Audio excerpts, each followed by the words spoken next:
היות שהמצב בארץ ישראל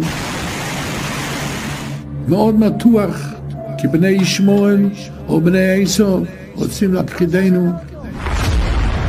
וזאת הקדוש ברוך הוא נתן לי מתנה, קמע, שכל מי שיהיה לו את הקמע הזו ויחזיק את הקמע, שיתלה עליו את הקמע, אני מבטיח לו שלא ינזק ולא יקרה לו שום דבר.